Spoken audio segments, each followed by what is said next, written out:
un doux soleil s'est levé sur le royaume d'Antasia.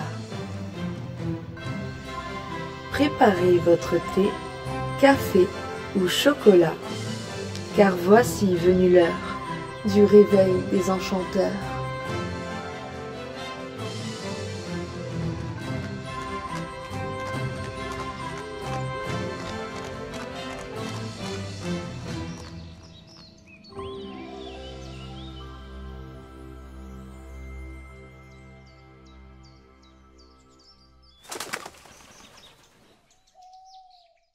Mystère et magie, réveille l'enchanteur qui est en toi. Mystère et magie, réveille l'enchanteur qui est au fond de toi. Hello, hello les enchanteurs. Et oui, nous sommes donc là, présents en ce dimanche 7 avril. Que le temps passe vite en ce premier dimanche du mois. Alors c'est très particulier aujourd'hui, ce qui se passe, c'est qu'en fait on n'est pas du tout en direct. Et non, c'est une émission enregistrée. Alors je vous explique pourquoi. C'est très simple. En fait, ce week-end, donc notre logiciel de diffusion va être totalement remanié. Donc Sébastien, qui est le technicien donc du site sur lequel nous on paye pour pouvoir être en direct ou même diffuser de la musique, etc., nous a appris, donc on n'est pas les seuls, que aujourd'hui en fait, toute la journée du matin jusqu'au presque au soir, donc notre logiciel de diffusion va être indisponible, ce qui fait qu'on a dû enregistrer l'émission. Et donc c'est pour ça qu'on peut pas être en direct avec vous. Alors je vous dis pas, j'ai appris ça vendredi matin, en me réveillant le vendredi matin, donc j'ai dû m'affairer, en contactant toute la chouette équipe du dimanche pour savoir s'il y avait une possibilité de faire cette émission d'une autre manière. Et donc on a travaillé comme des fous tout le samedi, notamment, et puis une partie du vendredi soir, pour vous permettre effectivement d'avoir cette émission-là aujourd'hui. Donc même si on n'est pas en direct, sachez qu'on est sur le chat, donc venez nous faire des coucous, venez. Alors je ne pourrais pas vous faire des coucous là comme si on était en direct, mais c'est presque pareil, On pourra donc papoter tous ensemble. Et pour ne pas changer, comme chaque premier dimanche du mois, on aura l'immense bonheur de retrouver à 10h30 notre merveilleuse Yabiyoum qui nous réserve une chronique juste magique autour des anges. Et donc, bien évidemment, comme à l'accoutumée, vous aurez la merveilleuse chronique de notre amie Mireille. Et oui, retour vers le passé avec un personnage des plus énigmatiques et mystérieux qui vous concocte ça ce matin. Et ensuite, on aura l'immense bonheur d'avoir la chronique de notre amie Cadarne avec la très jolie voix de... c'est pas de Vera, les amis. Et non, c'est la voix de Sylvain aujourd'hui. Nous raconter encore une jolie histoire autour de la Bretagne de A à Z. Et donc, c'est la voix de Sylvain. C'est Sylvain qui s'y colle aujourd'hui. Et bien évidemment, votre chouette chanson, comme chaque dimanche matin. Et vous avez choisi une jolie chanson. Je ne vous en dis pas plus, c'est Mystère et boule de chewing-gum. Eh oui, les amis. Et donc, après toutes ces jolies chroniques, retour, à l'émission avec notre merveilleuse Yabiyoum et sa chronique autour des anges. Donc je vous dis à tout à l'heure les amis, et belle matinée à toutes et à tous, et venez nous rejoindre sur le chat, n'hésitez pas à venir. Et désolé pour cette matinée rancambolesque, parce que bien évidemment il y aura par moments des coupures, donc si jamais ça coupe, vous refaites, vous réactionnez la radio, c'est normal, ça va durer une grande partie de la journée, donc on espère vraiment que ça va pas être trop embêtant pour vous. Mais en tout cas, on est là, on est présent sur le chat. Et je m'excuse par avance pour tous ces problèmes techniques. Mais ce n'est pas ma faute. Pour une fois, ce n'est pas moi. Et oui. Des soucis avec le lecteur de diffusion, ce n'est point moi. Et non. C'est bien le logiciel de diffusion officiel qui fait ça aujourd'hui exceptionnellement. Ça dure depuis quelques jours. Peut-être que vous avez dû ressentir des petites choses depuis quelques jours. Je pense à Roxane notamment avec son téléphone portable. Mais pas que. Peut-être que vous allez vivre ça encore une grande partie de la journée. Et peut-être aussi, qui sait, aussi une petite partie alors, j'espère pas. Parce que normalement, ça devrait s'arrêter aujourd'hui. Être le plus énorme aujourd'hui, mais normalement ça devrait pas continuer le reste des jours de la semaine. Donc je croise les doigts, c'est pour ça qu'on a enregistré toutes les émissions possibles et imaginables, nouveautés ce week-end. Donc je peux vous dire, il y avait du boulot. Il y a du boulot parce que je peux pas du tout accéder au logiciel aujourd'hui en fait. Si j'accède au logiciel, on fait tout péter, on fait tout sauter. Donc vous voyez, j'enregistre cette émission, je vous dis pas un mystère et boule de chewing-gum. Mais c'est assez chaud patate quand même ce week-end. Il est assez chaud patate pour tout faire, pour que tout soit ok. Bref, on n'oublie pas aussi demain soir, lundi soir, entre 21h et 23h, il y a une émission spéciale de la Nouvelle Lune avec Lunaya, Yabio et moi-même. Donc ne ratez pas cette émission lundi soir entre 21h et 23h.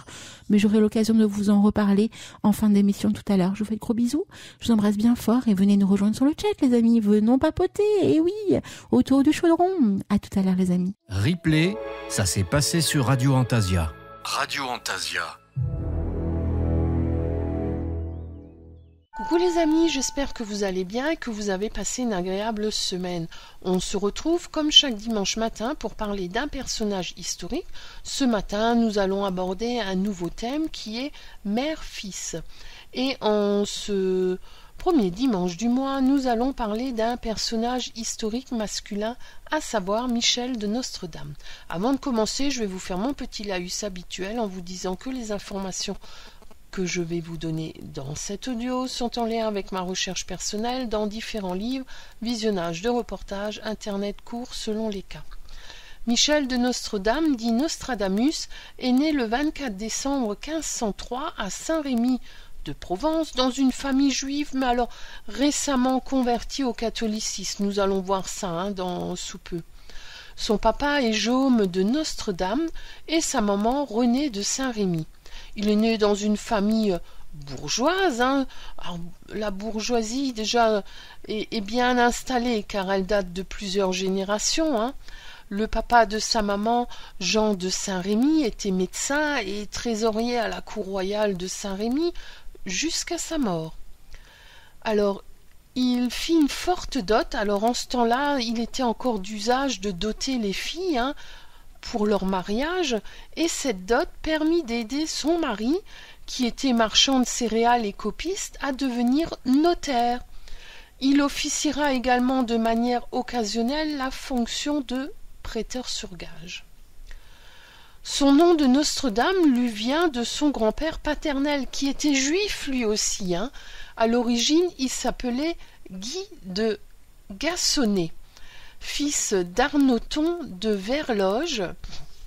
Il dut se convertir aux environs de 455, donc vous voyez, c'est vraiment une conversion récente lorsque notre ami Nostradamus vit le jour en 1503. Ce nom de Nostredame aurait été suggéré par le cardinal archevêque d'Arles en se convertissant au catholicisme. Le grand-père de Nostradamus bénéficia du privilège paulien qui lui permit de répudier sa première épouse et d'épouser Blanche de Sainte-Marie, dont le papa était médecin, savant, hébraïsant et helléniste. Il était de coutume également de choisir un nom qui fît vraiment très chrétien, pour montrer, revendiquer sa nouvelle dévotion de converti. Et quoi de plus revendicateur que le nom de Nostredame, sous-entendu Notre-Dame. En famille, il apprit à cuisiner. Son papa lui révéla les secrets de comment bien accommoder la viande, mais aussi de les propriétés des herbes aromatiques. Alors très vite, notre ami Michel excella et il deviendra même un cuisinier hors pair. Son papy, alors côté maternel, toujours, découvrit des dons de prémonition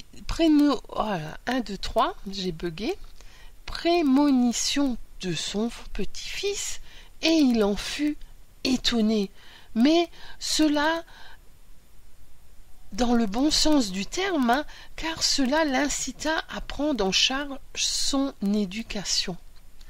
Ils formèrent une super équipe tous les deux. Son papy était très heureux de transmettre son savoir, et Michel avide d'apprendre. Il se montra même surdoué, il s'intéressa tout particulièrement aux mathématiques. Il apprit très vite l'hébreu. Par la suite, il se consacra à l'apprentissage du grec, puis à la philosophie. Son papy lui apprit également quelque chose de fondamental. Et je vais vous le dire, ce que c'est cette chose fondamentale. Ça concerne l'homme, l'être humain. L'homme est une entité indivisible, avec un corps, une âme et un esprit, en constante harmonie avec lui-même et la nature. Son grand-père lui parla avec fascination des prophètes et des pronostications depuis l'âge de pierre. Nostradamus se rend compte que tout le monde pouvait avoir des rêves prémonitoires. Puis son grand-père lui parla de ce qu'on nommait autrefois les sciences célestes. Son papy lui expliqua qu'en une année on pouvait voir passer 9 milliards de météorites visibles à l'œil nu. Nostradamus répondit qu'il voulait toutes les découvrir. Il n'avait que 10 ans, mais déjà il entreprit de partager ses convictions à tous ceux qui voulaient bien les entendre. Par contre, il acceptait mal la contradiction. Nostradamus apprit également, avec son papy toujours, la médecine. Il lui parla même de la variole et de la petite variole, leurs symptômes, etc., qu'il avait appris dans d'anciens livres de maîtres orientaux. Quand il vit l'intérêt de la médecine par son petit-fils, il le força à lire les canons de la médecine tels que Avicenne, qui était probablement l'un des premiers médecins astrophiles de l'histoire. Et cela, passionna notre ami Nostradamus. Son papy fut très heureux de voir les plaisirs que prenait son petit-fils, et il lui montra les notes qu'il avait lui-même prises au fil de ses lectures. Nostradamus décida de travailler dans son coin et de confronter les notes de son papy. Il s'adonna à la médecine. Il entreprit de soigner un garçon de son voisinage qui avait des douleurs au ventre. Apparemment, les remèdes qu'il lui donna paraîtraient assez farfelus de nos jours, mais par contre, ils se sont montrés très efficaces envers le petit garçon et il guérit. Il apprit également à faire des potions et notamment le métier d'apothicaire. Il ira à Montpellier, à la faculté de médecine, en 1529. Rabelais intégra la faculté en 1530 et ils seront même très amis. Notre ami Nostradamus devient à ce moment-là un astrophile reconnu. Il fabrique différents onguents et cela lui occupe une grande partie de son temps, bien plus que son métier de médecin. Il écrit un livre en 1552 qui s'appelle « Un traité des fardements et de confiture ». Il se lança également dans l'écriture d'almanachs. Alors les almanachs, c'est une sorte de recueil de prédictions sous forme de quatrains qu'on a regroupés en centuries. Ces prédictions iront jusqu'à la cour de France. Il décède le 2 juillet 1566 à Salon de Provence. Il circule différentes histoires à propos de notre ami Nostradamus. Je vais vous en dire quelques-unes.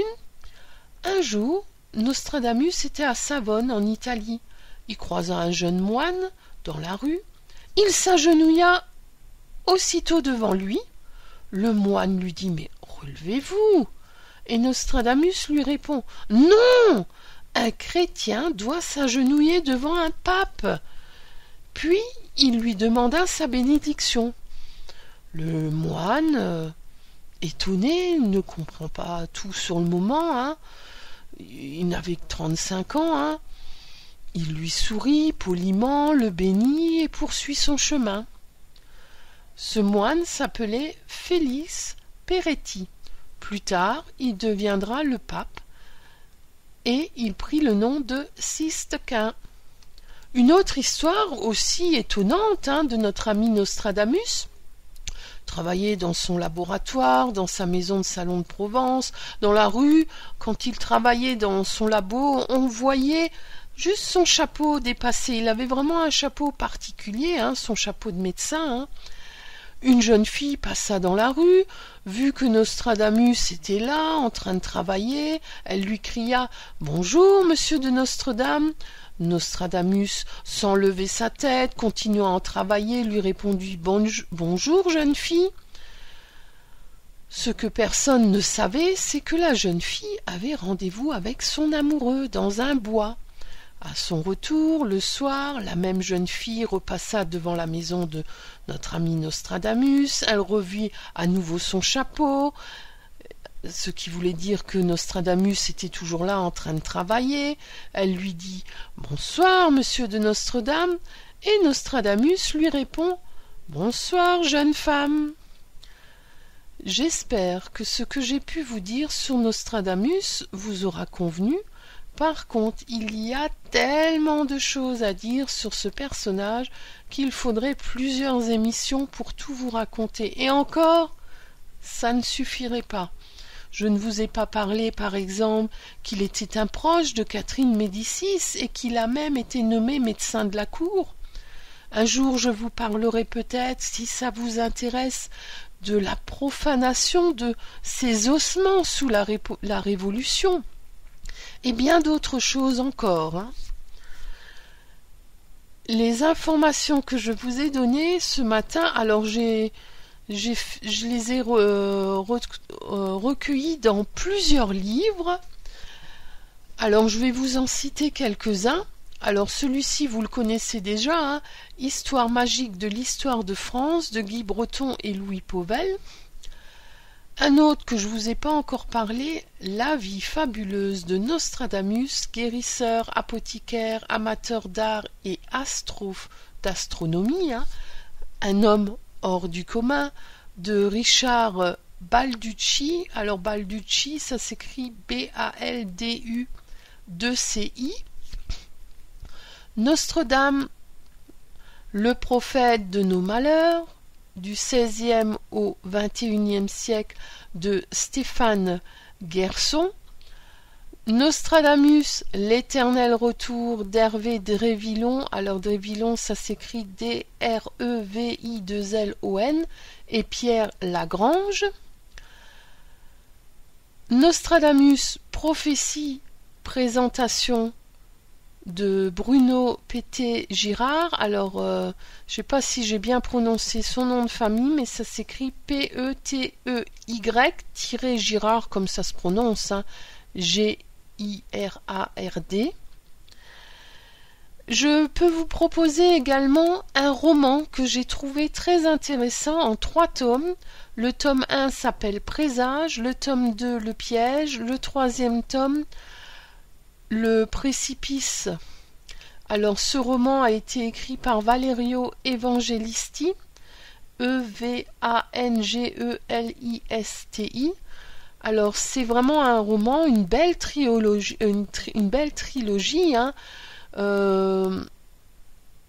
il y a, je pense, des faits réels et d'autres de fiction. Quand on connaît un petit peu Nostradamus, on s'en rend compte.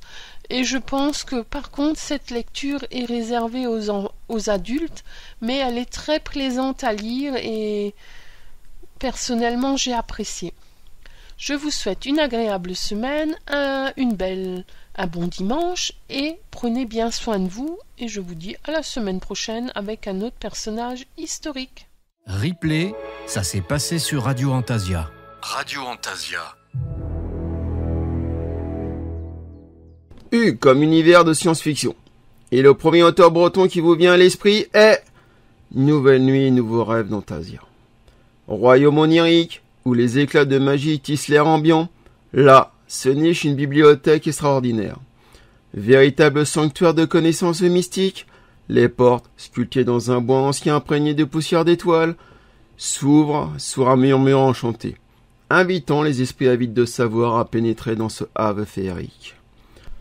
À l'intérieur, des étagères majestueuses s'élèvent jusqu'aux hauteurs voilées de plafonds invisibles, chacune abritant des tomes aux reliures éclatantes et aux pages semblables à des parchemins lumineux.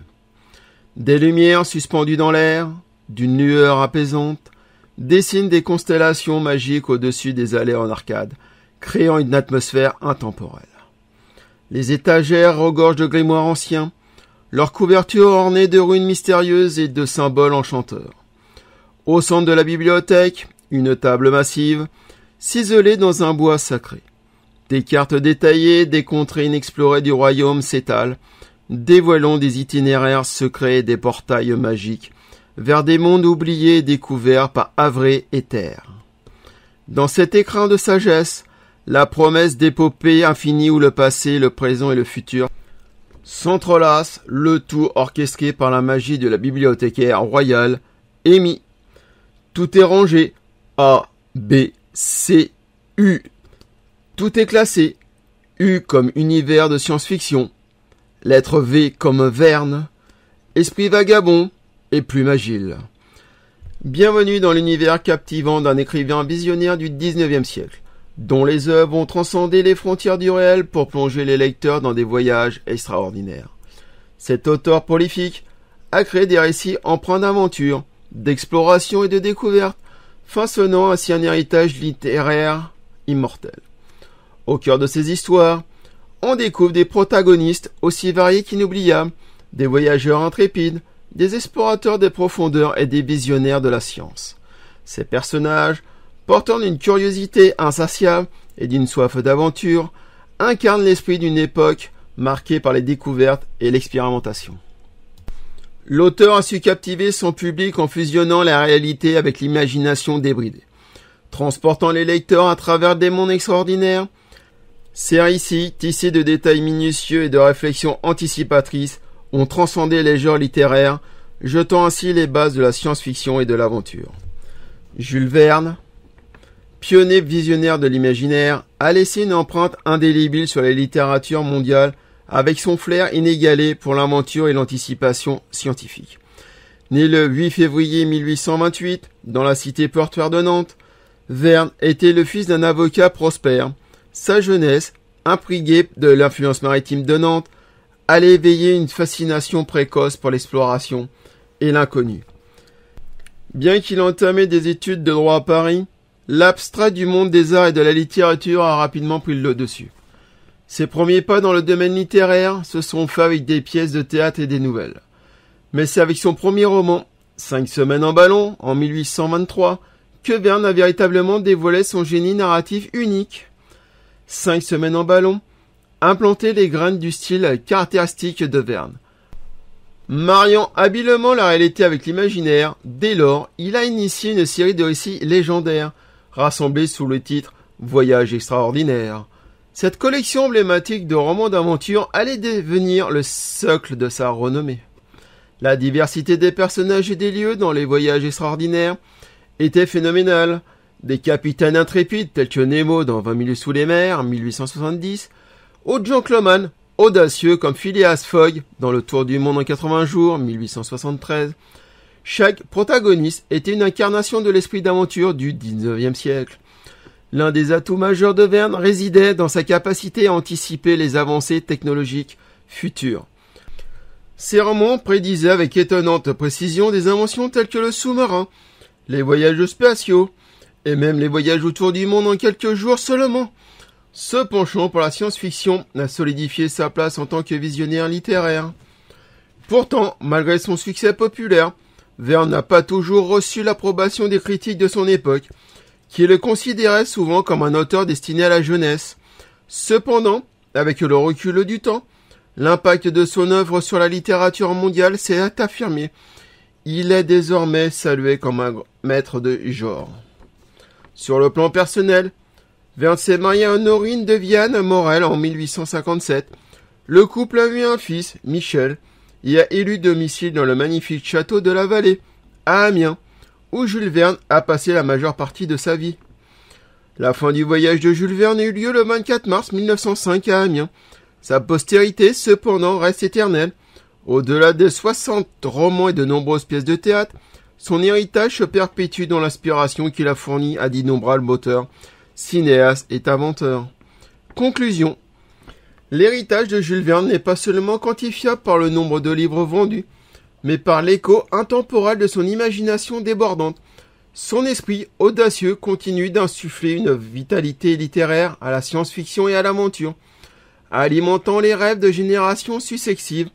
Ainsi, Jules Verne demeure une figure incontournable de la littérature mondiale et cinématographique avec 62 adaptations et dont l'influence continue de transcender les frontières du temps. Alors que la Terre a la Lune, ayez l'esprit libre et attention au Nautilus, Kenavo à Centre-Vert. Replay, ça s'est passé sur Radio Antasia. Radio Antasia. Réveille l'enchanteur qui est en toi. Que c'était beau, que c'était merveilleux, que c'était magnifique. Oh oui, le roi a fait battre tambour.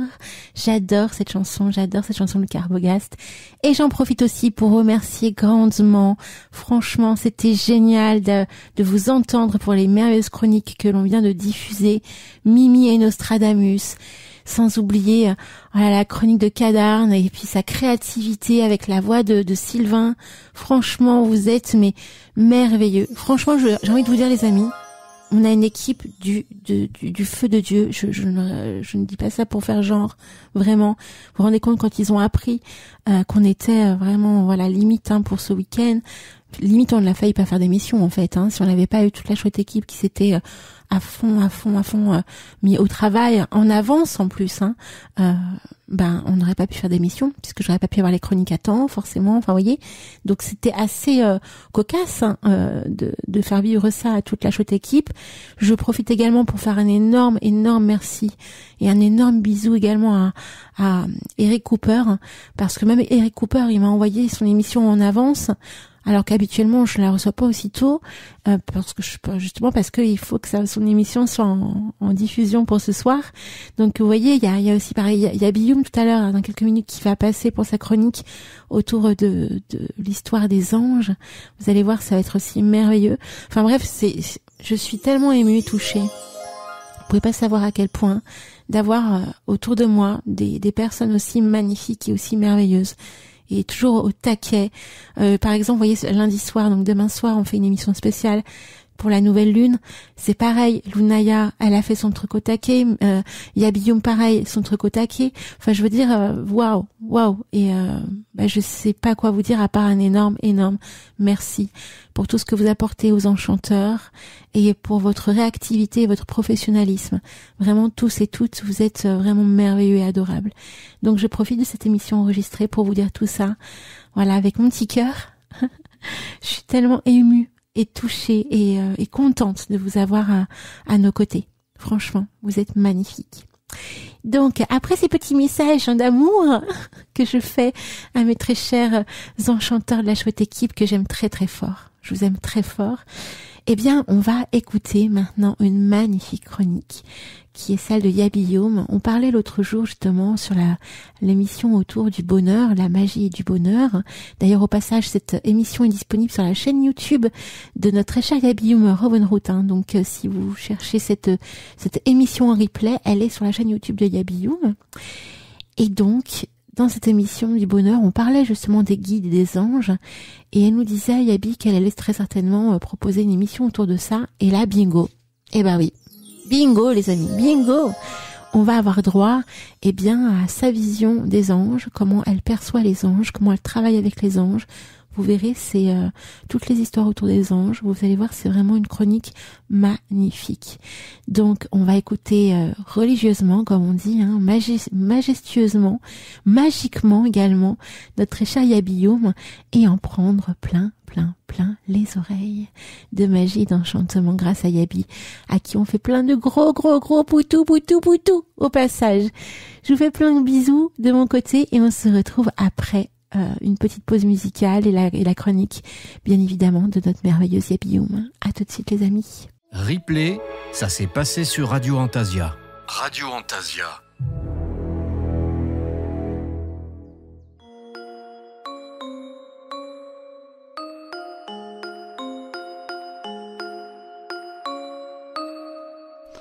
Bonjour à tous, je suis très heureuse de vous retrouver ce dimanche matin pour une nouvelle chronique magique. Et aujourd'hui, je vais vous parler de mes amis de toujours, les anges. C'est une chronique qui me tient vraiment à cœur. J'ai déjà fait des émissions sur les anges avec Michael, le Lotus. J'ai fait des chroniques aussi sur ma chaînette YouTube sur les anges.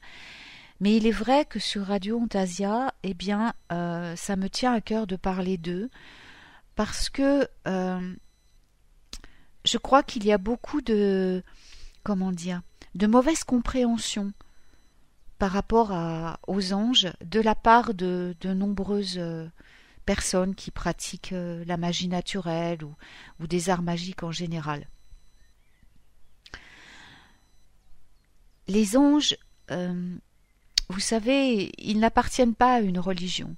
Ça, ce sont des choses qu'on nous met dans la tête parce que, étant donné qu'ils sont présents dans toutes les cultures du monde entier, vous allez forcément les retrouver, que vous soyez musulman, que vous soyez chrétien, ou que vous soyez hindou, ou que vous soyez même païens. Les anciens païens les voyaient aussi, mais les appelaient autrement. Ils sont devenus leur déité, pour la plupart, pas tous, mais pour la plupart. Donc, en fait, les anges sont là depuis l'éternité, puisqu'ils ont été les premiers créés. Mais le problème, c'est que on les a tellement assimilés justement avec les religions de diverses cultures que ils en font partie intégrante maintenant. Et c'est dommage parce que ils n'appartiennent pas aux religions. Ils ne sont pas soumis, je veux dire, au dogme d'une religion. Ils n'obéissent à aucune religion. La seule chose qui leur importe aux anges, c'est de vous aider à chaque instant de votre vie. Que vous soyez chrétien, que vous soyez musulman, que vous soyez païen, que vous soyez athée, que vous soyez hindouiste, que vous soyez amérindien. Les Amérindiens les priaient, les anges, hein, voilà. Ils savaient, ils avaient conscience qu'ils étaient là. C'était un peuple très sage et très connecté à Mère Terre. Donc, et forcément, la Terre étant sous la protection angélique, eh bien, ils travaillaient avec eux. Et ils n'étaient pas les seuls. Et je trouve que c'est vraiment dommage de se priver de leur aide illimitée, de leur pouvoir illimité en ce qui nous concerne et pour nous venir en aide dans tous les domaines de notre vie et chaque jour. Tout ça parce que on s'imagine qu'on va basculer dans la foi chrétienne ou la foi musulmane, vous voyez, si on appelle les anges, alors que l'on n'appartient pas à cette tradition-là. Alors, s'il vous plaît, essayez de mettre de côté toutes ces vieilles idées préconçues, toutes ces choses qu'on vous a mis dans la tête à propos des anges. Essayez au moins de les mettre de côté durant cette émission. Ne plus penser à eux que comme des êtres de lumière absolument extraordinaires, remplis d'amour, remplis de joie, et qui sont là pour vous. Alors rassurez-vous, je ne vais pas faire du prêche. Je suis pas là pour ça. C'est-à-dire, je ne vais pas vous faire du karaté mental pour vous dire « Ah oui, il faut tout de suite appeler les anges. » Non, je ne suis pas là pour ça. Je vais juste vous parler d'eux. De mon expérience, essayer de vous expliquer un peu qui ils sont, mais rapidement, parce que j'en ai déjà parlé dans des émissions qui durent chacune 3 heures à peu près. Donc, je pense que là-dessus, on est paré. Il y a de nombreuses aussi personnes, des canaux qui travaillent avec les anges, et je suis certaine que vous avez déjà lu nombreuses choses sur eux. Mais là, je voudrais vraiment focaliser cette émission pour essayer de vous réconcilier simplement avec eux de manière à vous faciliter la vie, à ce que vous receviez de l'aide en tant que magicien, de la protection quand vous pratiquez, et surtout pouvoir ressentir cet amour incommensurable qu'ils ont à vous donner, et que vous compreniez que grâce à eux, vous pouvez vraiment dans votre vie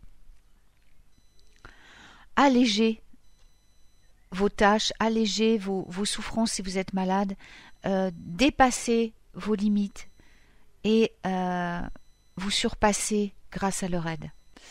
Alors, je me souviens de ma première rencontre avec les anges. Elle remonte à mon enfance, puisque je communique avec eux depuis que je suis petite. Et vraiment, c'est des souvenirs d'instants pleins de lumière, pleins d'amour, de compassion.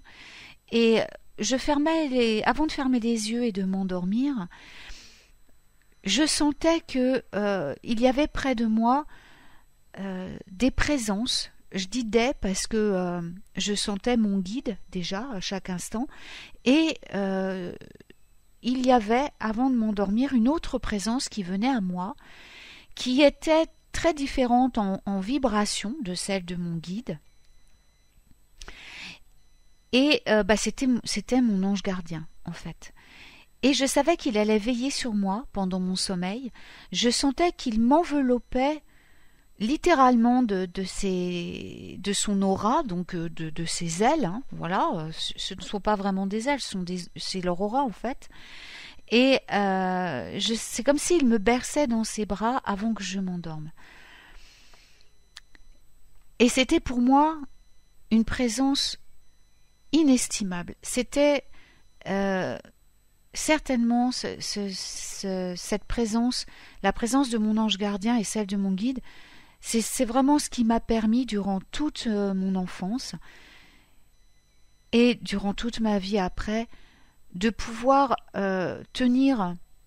rester présente et bien vivante et vraiment enthousiaste dans un monde qui était tellement différent du mien, puisque j'ai un comportement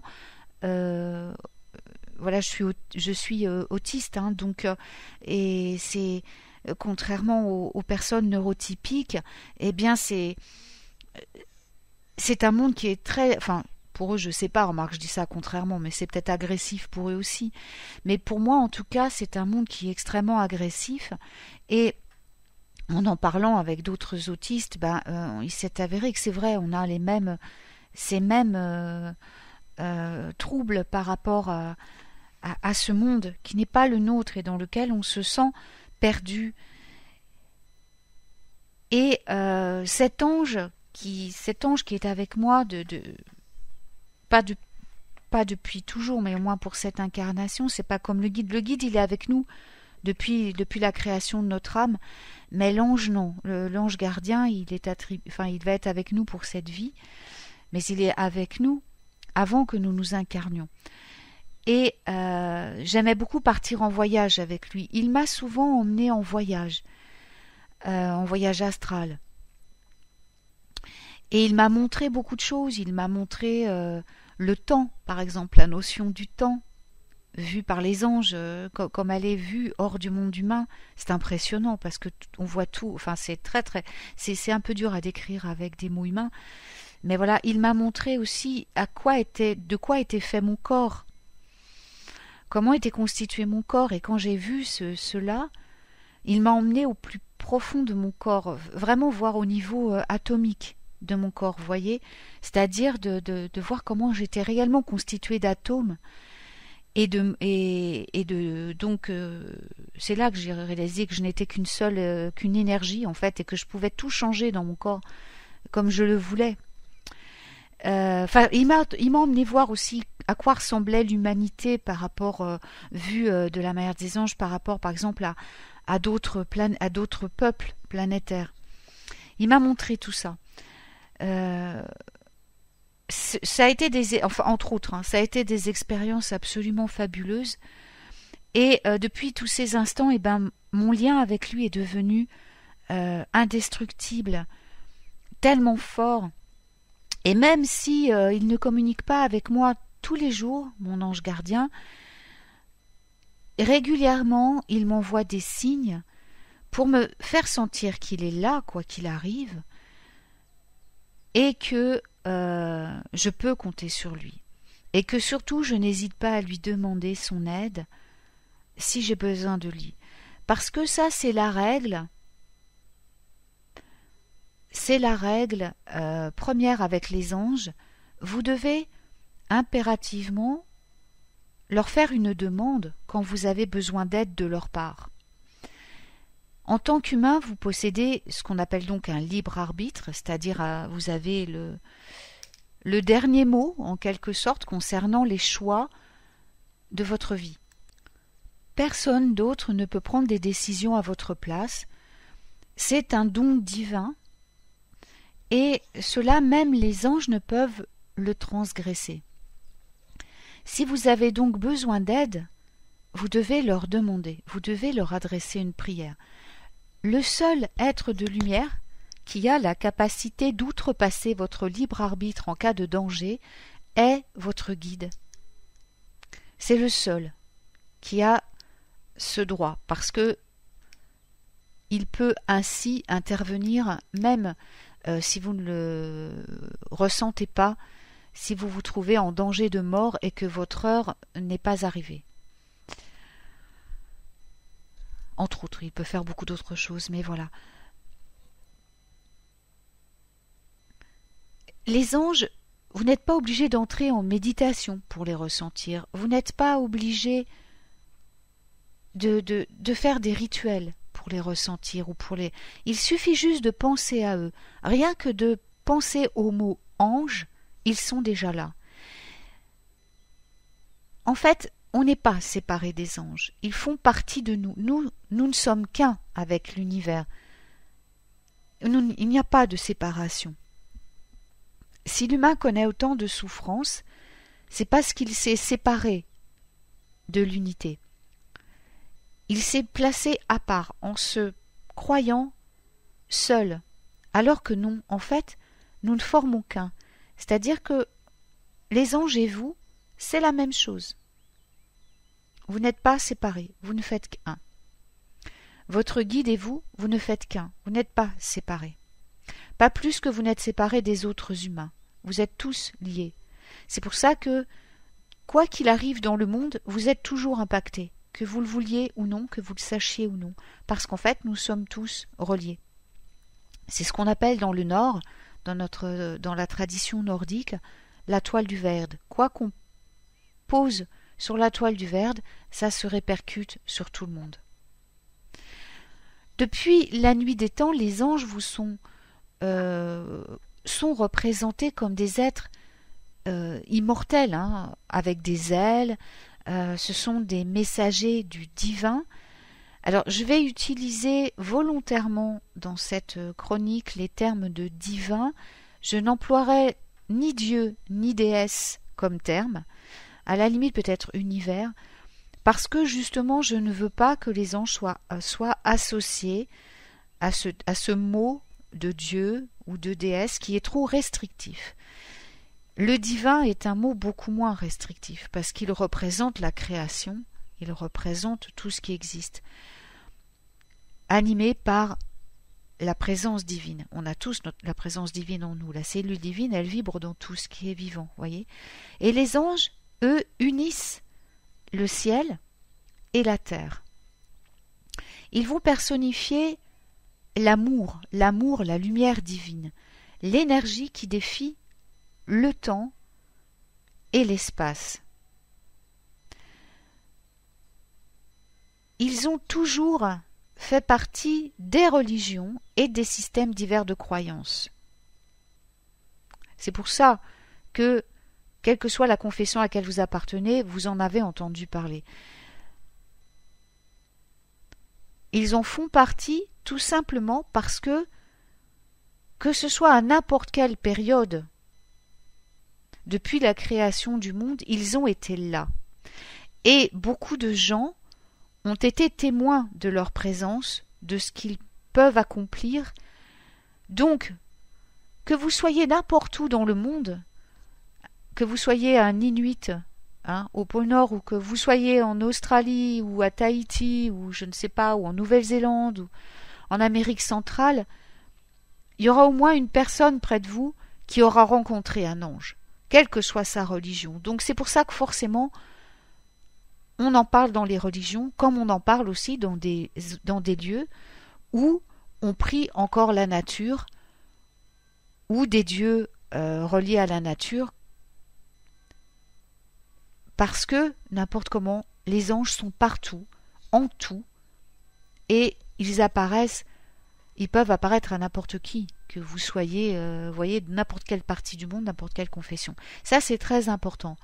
N'identifiez pas les anges à une religion particulière ou à un concept particulier, parce que ils sont au-delà de tout cela. Sentir la présence d'un ange est un cadeau du ciel. Ils sont nos protecteurs, ils sont nos guides, que vous le vouliez ou non. Ils possèdent de réels pouvoirs et ils apportent sur terre l'espoir, la compassion, et ils ont vraiment ce pouvoir de vous sortir de n'importe quelle situation.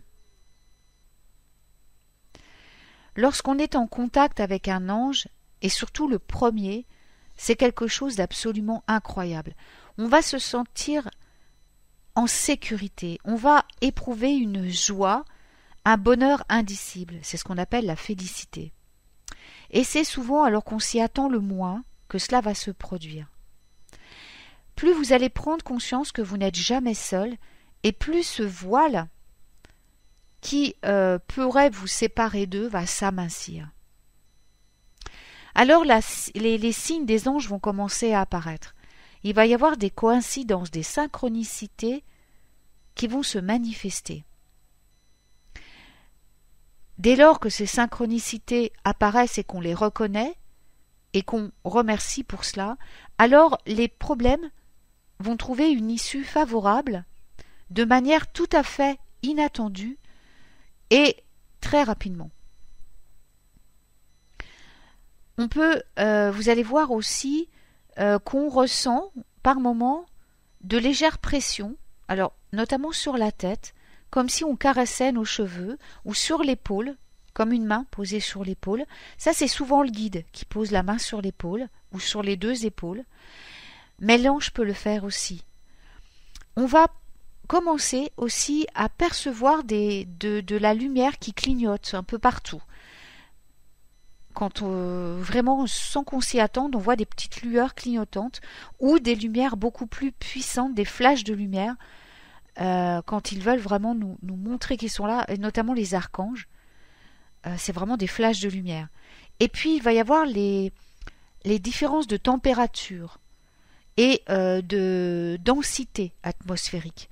La densité atmosphérique va être plus lourde, plus dense quand les anges sont à proximité, parce qu'ils ont une puissance incommensurable.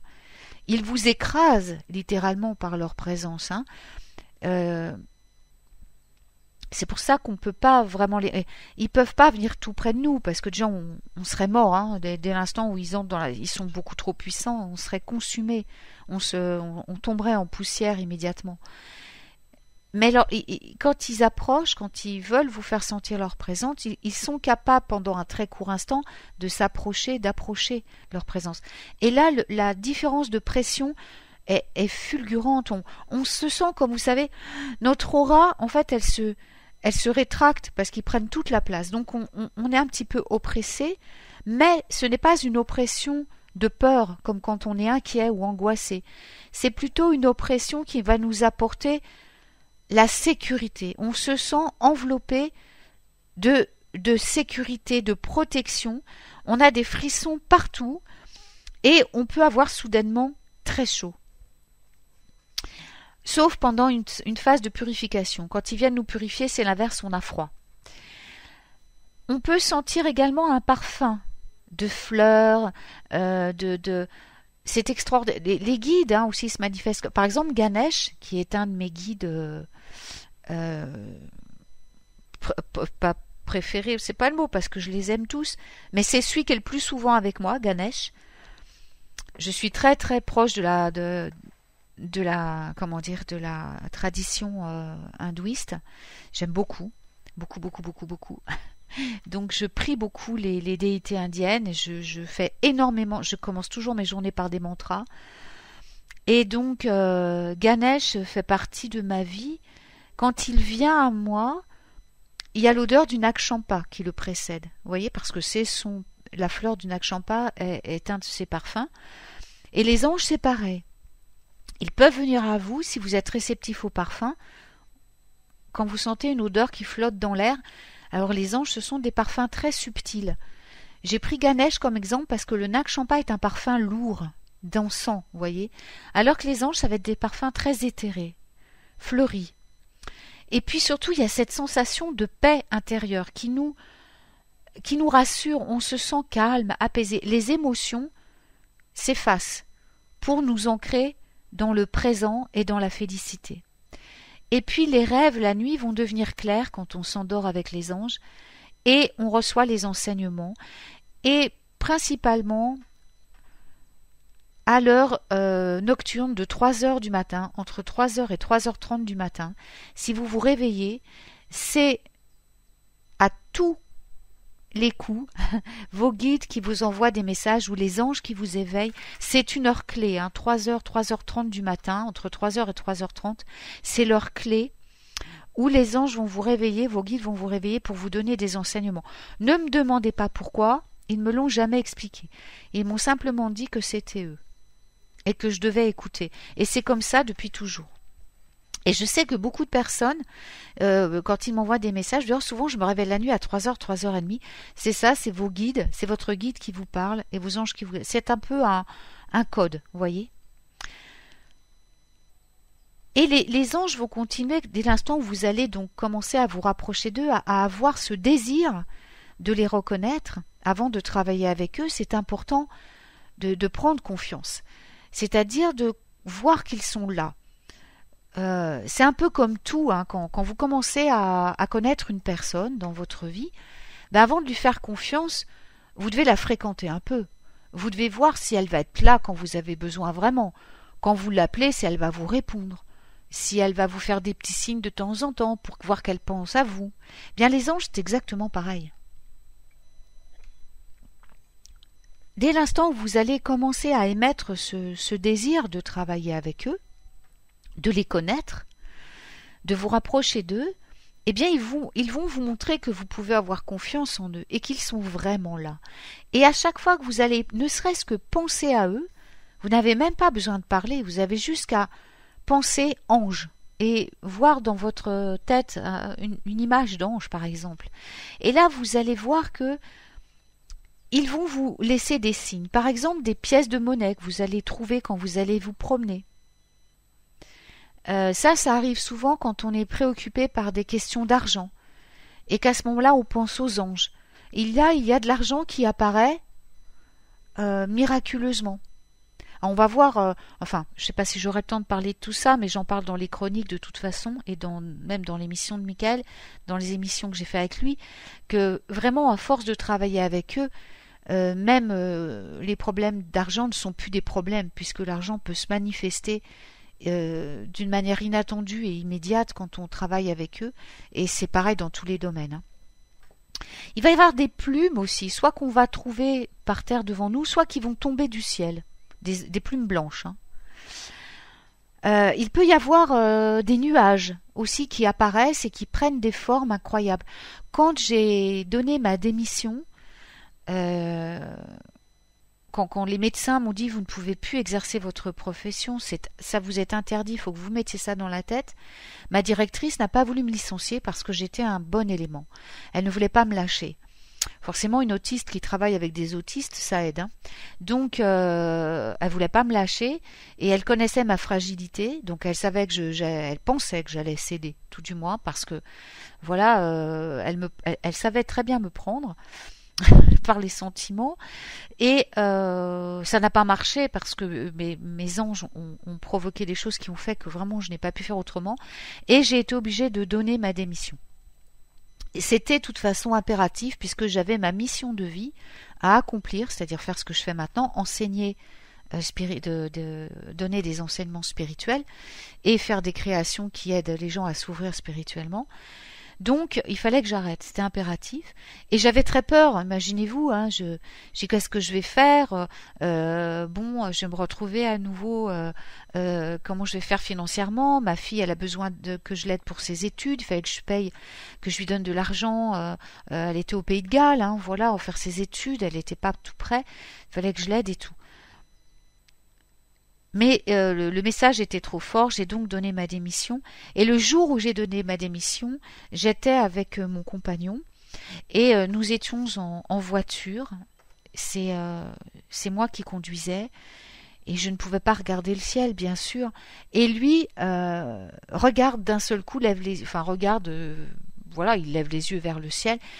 Et il me dit, garde-toi et regarde le ciel. On était dans la campagne, donc c'était assez simple. Je me suis mis sur le côté, j'ai levé les yeux au ciel et là, je vous assure que c'est la vérité et ça paraît incroyable, mais il y avait des nuages, des traces de nuages, des petits nuages filants qui étaient en forme de pentacle. Carrément. Il y avait, alors je ne sais plus combien il y en avait. Je crois qu'il y en avait 4. Le chiffre, un des chiffres des anges. 4 pentacles. Le pentacle est un symbole qui a été transmis par les anges aux hommes. Hein. Il représente la perfection. Et la perfection, la santé, enfin voilà, les 5 éléments, enfin bon. Le pentacle, on sait ce que c'est, je ne vais pas revenir dessus. Mais c'est surtout qu'à ma naissance, mon ciel de naissance, le schéma de mon ciel de naissance est un pentagramme. Une étoile à 5 branches. Donc, c'était le signe de, tu vois, tu es né sous notre protection, puisque ton ciel de naissance dessine un pentagramme, et on est là pour toi. Et il y avait ces 4 pentagrammes dessinés dans le ciel. Ces 4 étoiles à 5 branches qui sont mon symbole de naissance tatoué dans le ciel. C'était impressionnant. Et c'est comme ça que les anges aussi peuvent vous montrer qu'ils sont là. Alors, il y a les séries de chiffres que tout le monde connaît, qui apparaissent, alors les chiffres 4 et leur signe, donc c'est 3, 4, là vous êtes sûr que ce sont les anges qui vous parlent, mais ils s'adressent aussi par toutes les autres suites de signes, donc c'est intéressant de les connaître. Et puis, il y a les mots, les paroles que vont prononcer des personnes que vous allez croiser, des proches qui vont d'un seul coup vous dire des trucs qui n'ont aucun rapport avec ce quoi vous étiez en train de parler, mais qui répondent à vos questions, aux questions que vous avez posées aux anges ou qui vous disent simplement que les anges sont près de vous. Et puis, il y a les cristaux. Vous pouvez trouver des cristaux aussi, comme ça, sur votre chemin.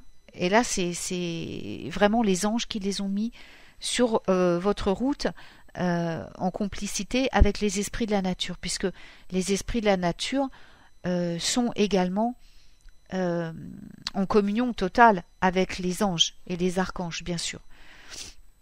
Eux, ils sont sous la protection de l'archange Ariel, qui est l'archange de la nature, et de l'archange Sandalphon, qui est l'archange des manifestations terrestres, qui est le plus proche de la terre, et qui veille également, c'est l'archange de la nature. Alors, les anges sont présents à chaque instant pour nous aider dans notre vie. Ils m'aident dans ma vie au quotidien. Je peux les invoquer à tout moment, quand j'ai besoin de réconfort, quand je suis devant des épreuves difficiles, que ce soit au niveau travail, que ce soit au niveau de ma vie personnelle, de ma santé, de ma vie émotionnelle. Et plus je fais appel à mes anges, et plus j'établis un lien puissant avec eux, plus je peux ressentir leurs vibrations. Et quand je reçois l'aide des anges, elle peut arriver de manière tout à fait inattendue.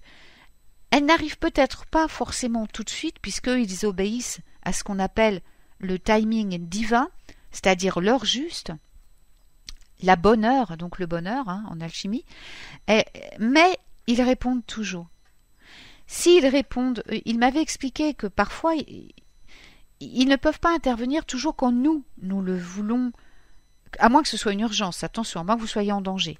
Mais si c'est pour une requête spéciale, il y a des moments où on n'est pas prêt. Vous voyez, par exemple, je vais vous donner un exemple, ce que les gens me demandent souvent, c'est l'amour. Ça redevient, voilà, ils veulent trouver un compagnon, mais ils viennent de rompre. Alors, ils veulent absolument contrôler tout ça, mais c'est impossible. De toute façon, ça les anges l'expliquent clairement, tant que vous ne vous aimerez pas de la manière que vous voulez qu'on vous aime, vous ne serez aimé que que médiocrement, quoi, que de la manière dont vous vous aimez actuellement. C'est-à-dire que si vous vous aimez pas, vous n'attirerez que des gens qui ne vous aimeront pas. Si vous vous traitez mal, vous n'attirerez que des gens qui vous traiteront mal. Vous pourrez faire tous les sortilèges que vous voulez. De toute façon, ça ne marchera pas, puisque la loi d'attraction, elle répond à ce que vous êtes, pas à ce que vous faites. Donc vous pouvez faire tous les sortilèges que vous voulez, c'est juste la loi de cause à effet qui va se mettre en route. C'est pas la loi d'attraction, c'est-à-dire que vous allez récolter ce que vous allez semer, ce qui est très différent. Mais la loi d'attraction ne vous apportera que ce que vous êtes. C'est-à-dire si vous vous aimez pas, vous aurez quelqu'un qui vous aime pas. Et les anges sont là pour vous aider à dépasser tout cela. Ils m'ont aidé, mais ils m'ont expliqué aussi que mon guide devait, après une rupture, me réparer. C'est le mot qu'ils ont employé. Tu dois être réparé. C'est-à-dire qu'il va remettre en place tout ce qui allait pas, il va me guérir, nous allons travailler ensemble pour évacuer tous les chemins traumatisants. Et une fois que je serai totalement guérie, alors on va retravailler avec les anges sur l'amour de soi. Et là, une personne pourra venir. Si je prends quelqu'un avant, ça ne marchera pas, parce que je ne suis pas guérie. Mais on peut les appeler pour tout, vous voyez. Et ils nous aident. Vous avez besoin d'un conseil, ils vont vous répondre. Ils vont vous donner des réponses.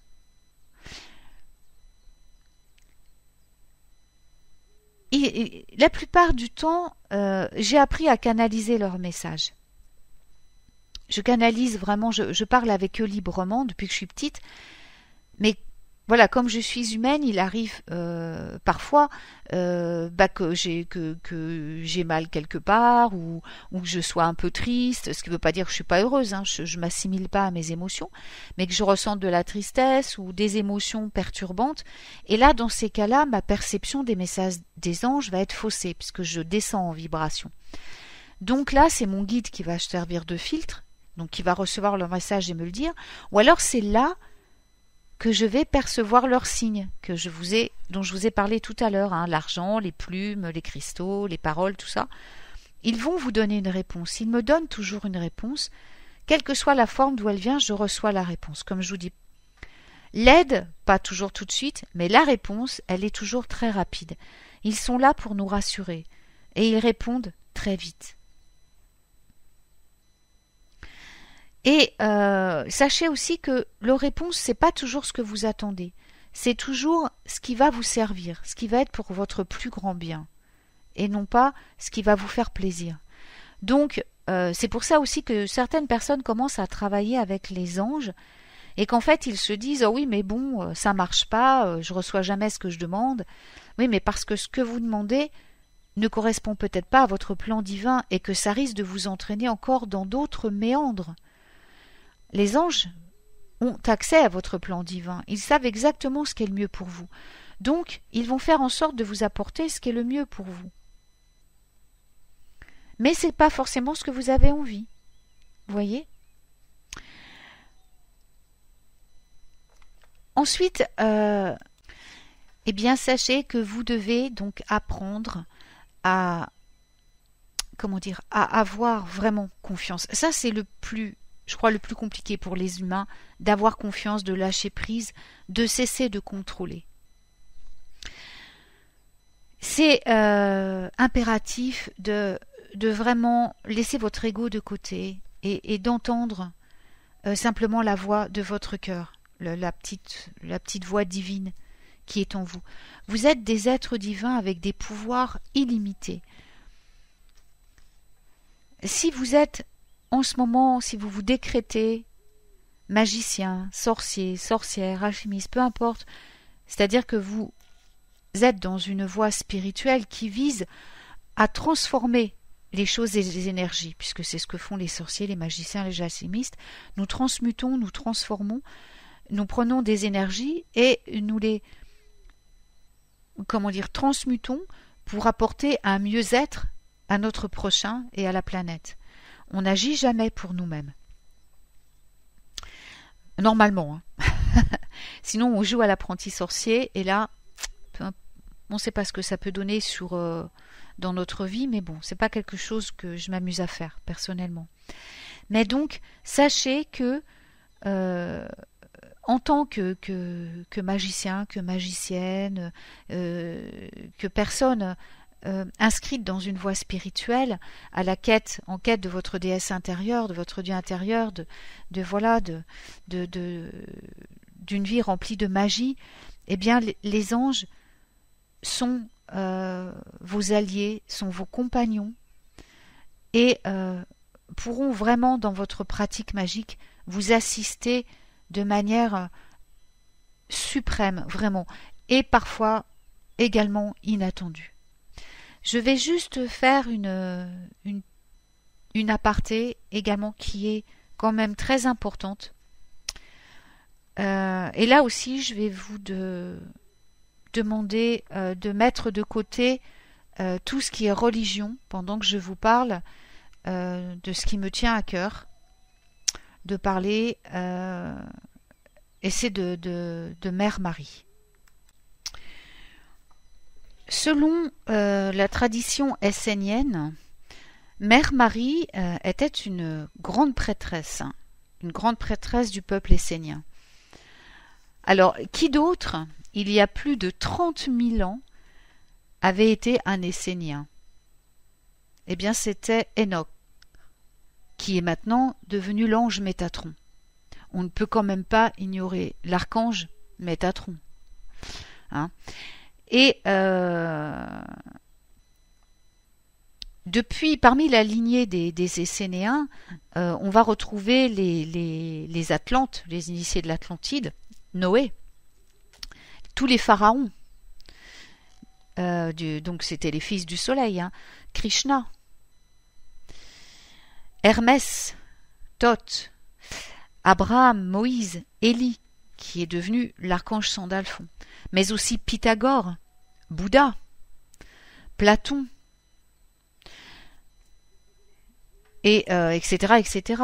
Et tout comme Marie-Madeleine avait été aussi une Essénéenne.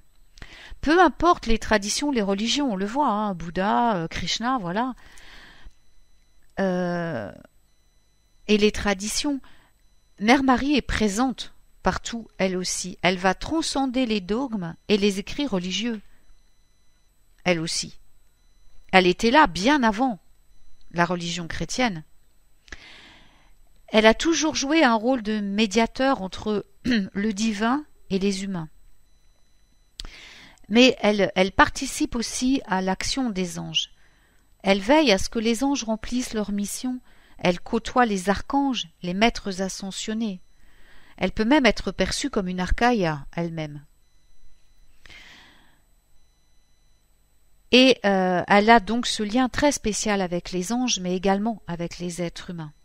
Et je peux vous dire qu'à chacun de mes séminaires, à chacune des conférences que j'ai faites, et même des séances de guérison que j'ai eues moi-même, elle était toujours là. Sa présence est chaude, bienveillante, c'est une maman. Et mes deux grands-mères, witch, hein, la vénéraient comme leur déesse, parce qu'effectivement, elle est bien au-delà des religions, bien au-delà de quoi que ce soit. Elle est bien plus puissante même que les archanges. C'est vraiment on peut pas passer à côté. C'est pour ça que je vous en parle. Alors ceci dit, je ne veux pas m'étendre sur Marie, hein, parce que je suis pas là non plus. Je prêche pas non plus. Hein, ça n'a rien à voir, parce que de toute façon je prêche pas, puisqu'elle appartient pas aux religions. Mais voilà, c'était juste parce qu'on ne peut pas parler des anges sans parler de Marie, qui est que eux considèrent comme leur reine, quoi. Alors les anges, il y en a des myriades, on peut même pas calculer combien il y a d'anges, c'est pas possible. Donc il y a beaucoup de gens qui me disent aussi, mais comment je dois les appeler, comment est-ce que je peux leur demander quelque chose, est-ce que je dois les appeler par leur nom? Alors non, on appelle, enfin les anges, on peut les appeler par leur nom, mais je veux dire, quand je dis non, c'est pas important de connaître leur nom, ça n'est pas important, parce qu'ils répondent à votre vibration. Donc si vous pensez, si vous êtes en détresse par rapport à une situation amoureuse ou par rapport à la santé, cette vibration que vous dégagez va attirer un ange qui va être en rapport avec, c'est la loi d'attraction qui va venir, hein. Et votre guide de toute façon est là pour filtrer et pour appeler, je dirais, entre quelque part les bonnes personnes. Donc faut pas vous inquiéter, quand vous avez besoin des anges, il suffit juste de leur demander et leur parler comme si vous parliez à des grands frères ou à des grandes sœurs, aussi simplement que si vous vous adressiez à votre frère aîné ou à votre sœur aînée, voyez. Donc, bien sûr, je ne vais pas revenir non plus sur les hiérarchies angéliques, voilà, avec bien sûr, comment dire, les archanges, hein, avec les 9 cœurs angéliques, qui sont les anges de la Kabbale, mais j'en parle dans d'autres émissions. Il faut juste savoir que vraiment, les anges ne se limitent pas qu'aux anges de la Kabbale non plus. Ils sont... il n'y a pas de chiffre. Hein. Donc la Kabbale, elle recense 72 anges de naissance. Mais par exemple, si on va plonger dans la philosophie d'Aristote, on va les comparer au nombre des astres. Donc l'immense, vous imaginez... voilà, et Aristote pensait que l'immense, enfin que le firmament, la coupole du firmament, tournait sous l'action des anges.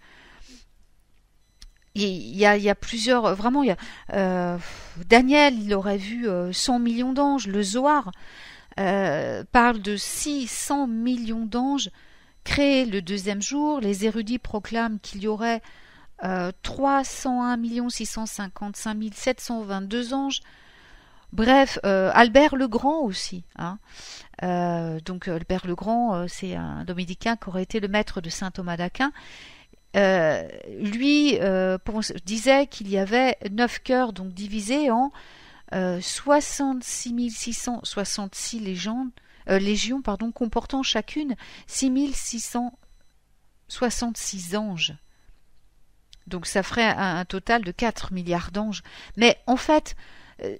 on n'en sait rien, on ne peut pas le savoir. C'est impossible. Ça, ce ne sont que des suppositions humaines. Voilà.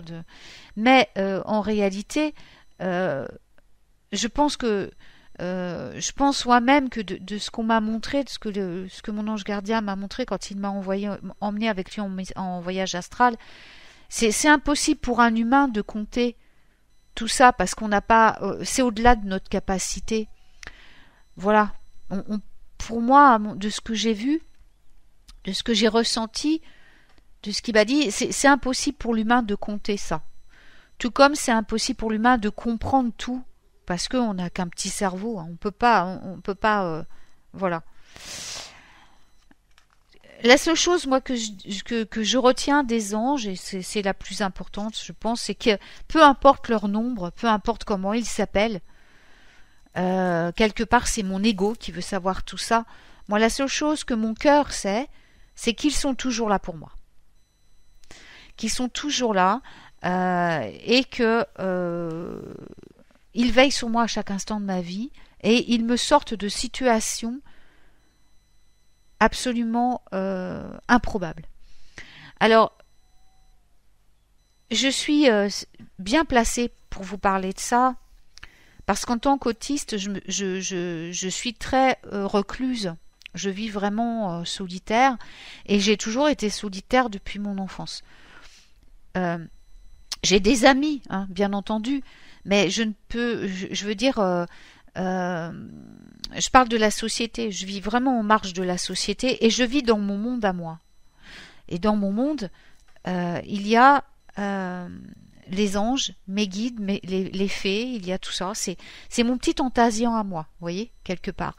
Ce monde, je l'ai créé à partir de l'amour que j'ai pour le divin, de l'amour que j'ai pour les anges, pour les fées, pour tous ces mondes qui échappent à la plupart des hommes.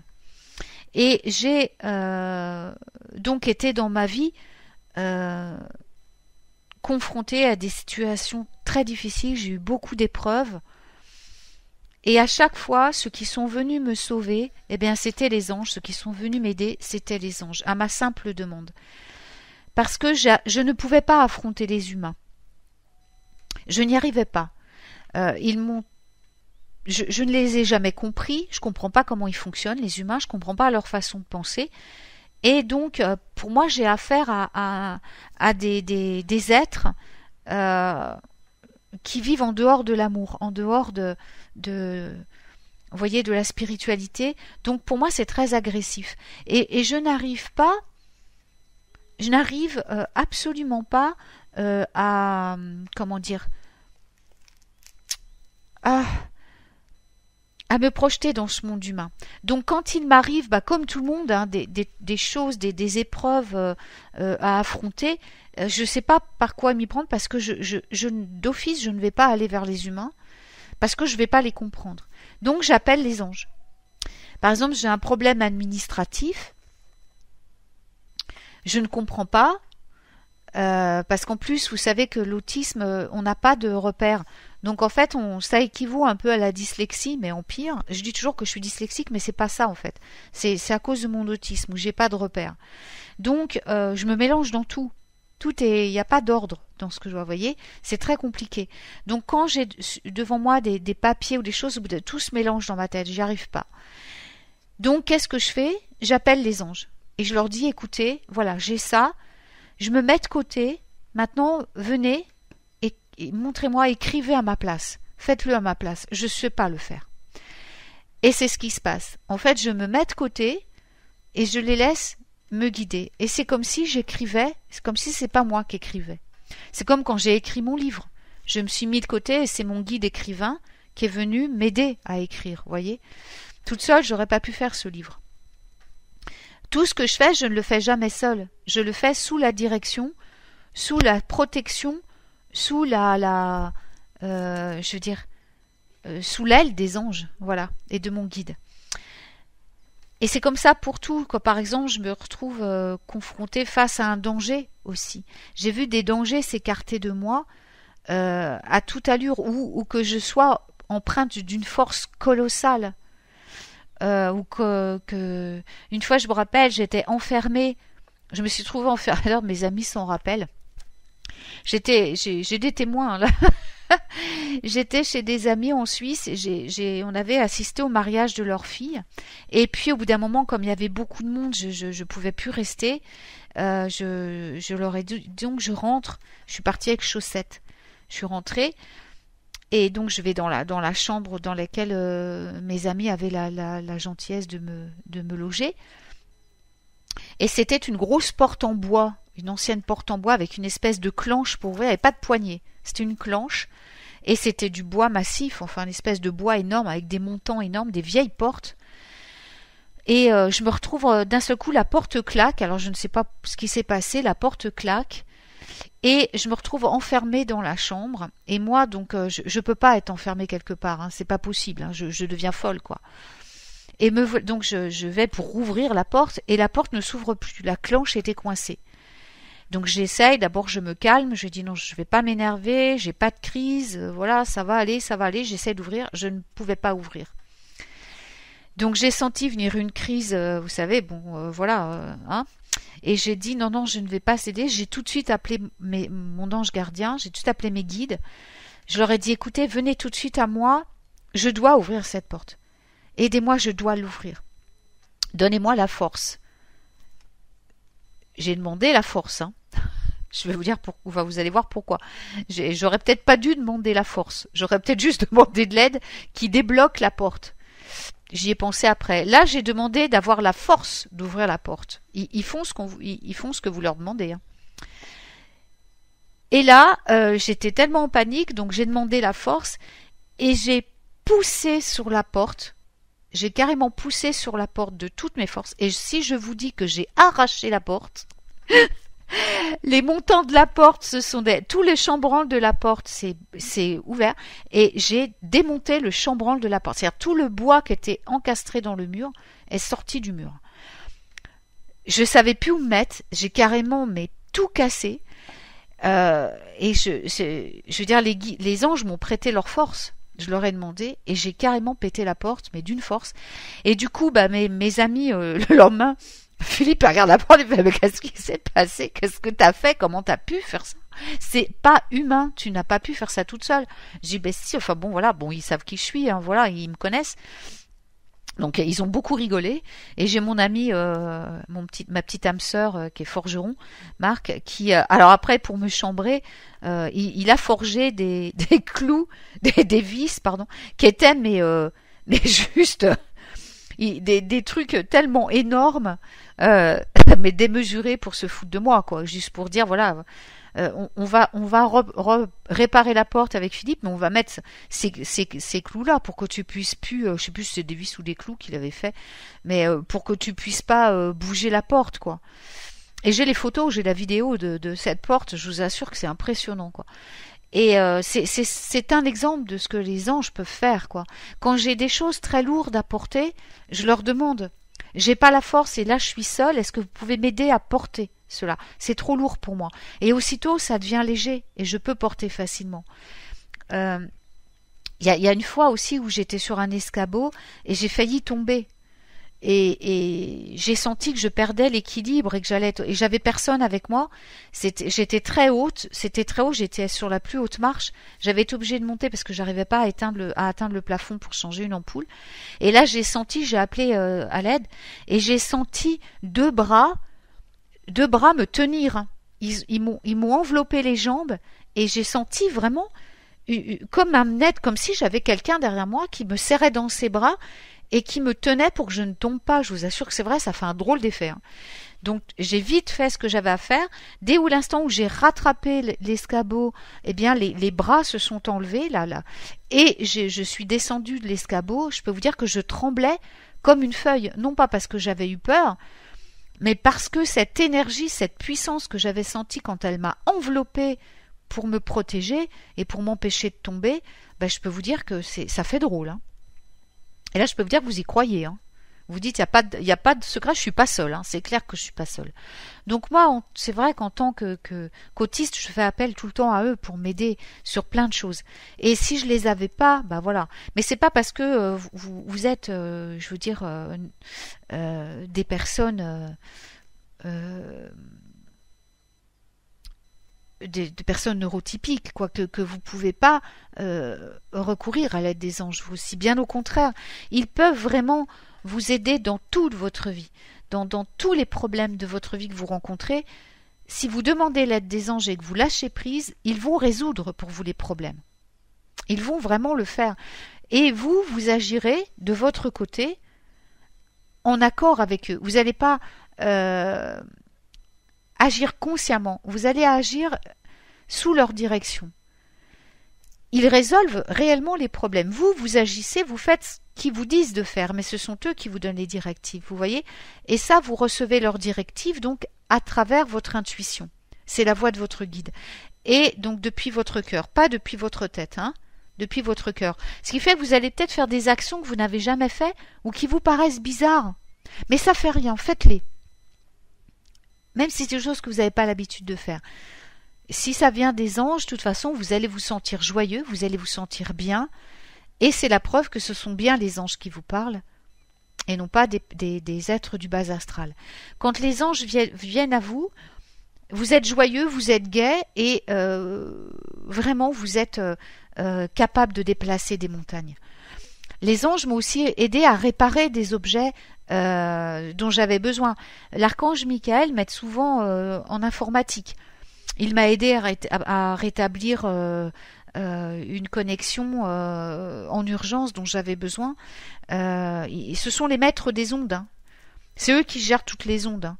Donc tout ce qui est Internet, tout ça, ça n'a pas de secret pour eux puisque ça passe par là. Donc ils peuvent tout gérer. Et l'archange Michael est un grand réparateur. Il m'a aidé à réparer ma chaudière. Enfin bon, ça j'en parle dans les autres chroniques, et notamment avec les corporations de lumière. Les corporations de lumière, c'est autre chose. Ce sont des anges sans être des anges. Mais ça, j'ai fait une émission aussi avec Michael là-dessus, que je vous invite à écouter parce que les corporations de lumière, ça c'est absolument waouh. C'est surtout pour les personnes qui ont des problèmes de santé. je vous assure, les corporations de lumière, il faut vraiment les appeler. Ils travaillent avec les anges et les archanges aussi, hein, suivant par exemple les médecins de lumière, je vais dire les dentistes de lumière, les chirurgiens de lumière travaillent avec l'archange Raphaël, vous voyez, qui est l'archange de la guérison, de la santé, et donc avec Marie qui est sa contrepartie féminine. Si vous êtes policier, si vous êtes dans l'armée, si vous êtes donc tout ce qui est protection du peuple, il faut travailler avec l'archange Michael et avec Lady Foi, qui est sa contrepartie féminine. Les anges ont des genres. Hein, ils sont à la fois, comme nous, ils obéissent à la loi du Kybalion. Hein. Tout ce qui est dans le monde est sous la loi du Kybalion. C'est-à-dire qu'ils sont à la fois féminins et masculins. Ils ont les deux genres. Comme nous avons le féminin et le masculin en nous. Eux, c'est pareil. Ils ont la contrepartie féminine et masculine. Ils ont les deux. Donc, si vous êtes plus à l'aise avec la contrepartie féminine de l'archange, qui s'appelle un archaï, vous pouvez travailler avec les archaïas, au lieu de travailler avec les archanges, avec leur partie masculine. Peu importe, hein, de toute façon, ils sont ensemble. Donc, voilà. Et puis,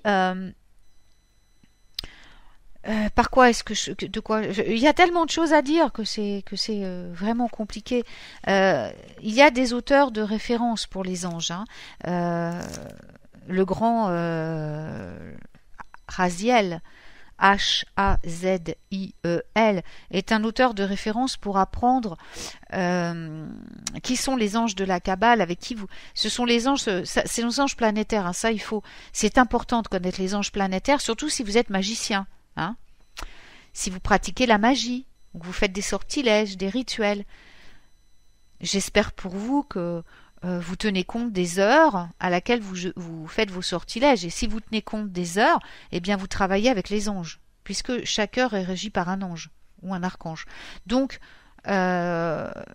Raziel, cet auteur exceptionnel qui a été complètement guidé par les anges, a écrit des livres très pertinents là-dessus qui sont la référence. Mais aussi d'autres excellents auteurs, hein, Dorine Virtue, Karine Malenfant est une autrice que j'aime énormément aussi.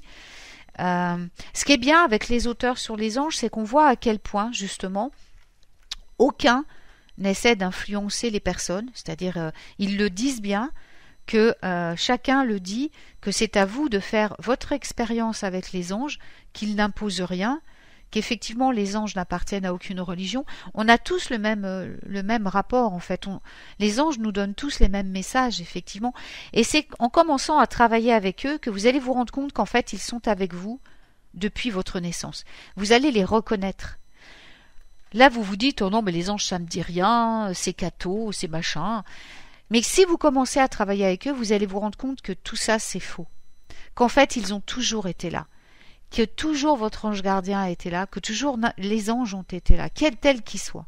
Les anges ou les archanges ont été là près de vous. Et qu'ils vous ont toujours... Vous allez les reconnaître. Mais ça, il n'y a que vous qui pouvez vous en apercevoir si vous faites le choix de leur accorder votre confiance et de travailler avec eux. Si je fais cette émission, c'est parce que les anges vous voient souffrir en permanence pour beaucoup de choses. Il y a beaucoup de gens qui ont des problèmes, des maladies aussi. La maladie, quand le bonheur est là, quand la joie est là, la maladie disparaît. Ça, je peux vous le dire, j'ai travaillé dans le médical, je peux vous le dire. Hein. Dès l'instant où les gens se replacent en fréquence vibratoire de bonheur, la maladie peut disparaître du jour au lendemain miraculeusement. J'en parle dans mon émission du bonheur et je l'ai vu, de mes yeux vus.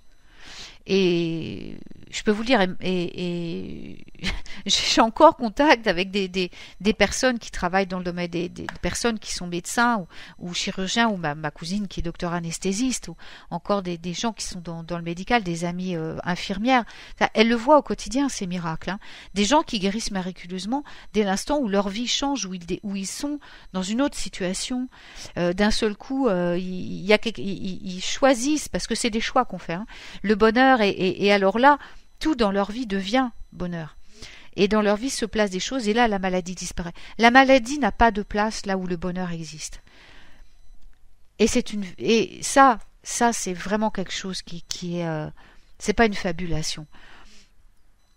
Il faut avoir simplement le courage de faire les bons choix dans notre vie, parce que nous avons le choix. Et les anges sont là pour nous aider à maintenir ces choix. Par exemple, vous choisissez de vivre une journée dans le bonheur, eh bien, demandez aux anges de vous assister dans ce choix. Aidez-moi à rester aujourd'hui dans la joie. Et ils vont tout faire, ils vont vous apporter plein de choses qui vont vous garder dans la joie. Mais sachez que, avant tout, c'est aussi votre choix personnel qui va déterminer ce qui se passe dans votre vie. Les anges vont être là pour vous aider vraiment à garder les caps que vous choisissez et à dépasser vos limites, à vous protéger des dangers, à vous protéger contre vous-même aussi beaucoup. Et quand on travaille en magie, eh bien quand on décide de faire des rituels ou des sortilèges, parce qu'on n'a pas le choix, parce qu'en magie on ne fait des rituels, des sortilèges que quand on n'a pas le choix, on connaît la loi de cause à effet, donc on évite de manipuler les énergies juste pour des petits besoins personnels. On le fait que pour des grandes causes et quand vraiment on n'a pas le choix. Mais quand on doit faire un rituel ou un sortilège, eh bien, moi personnellement, j'aime me protéger avec mes anges. Voilà, je leur dis simplement, voilà, je dois créer un rituel, un sortilège, parce que là, il se passe quelque chose et je n'ai pas d'autre choix que de transmuter cette énergie.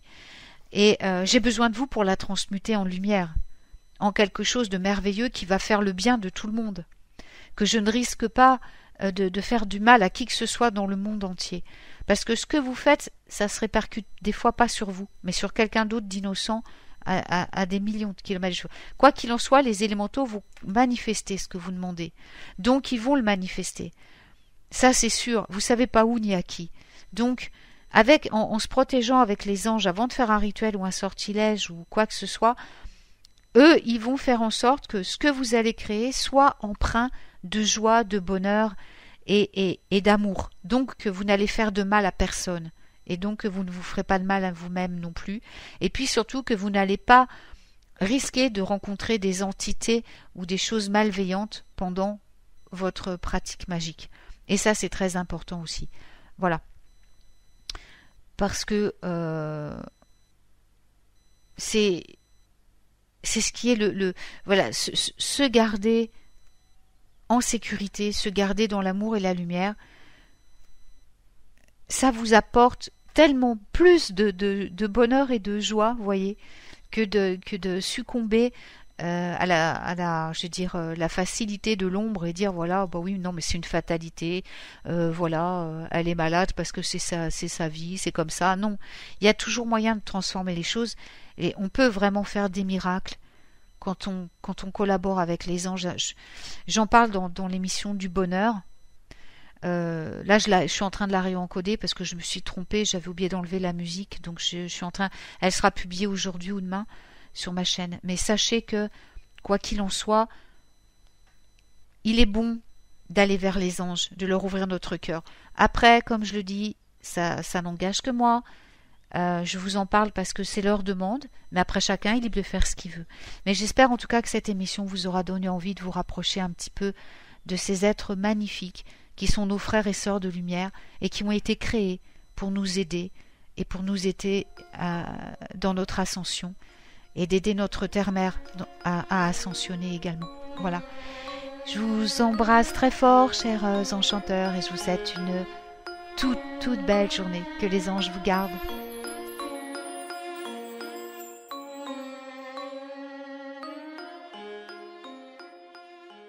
Replay, ça s'est passé sur Radio Antasia.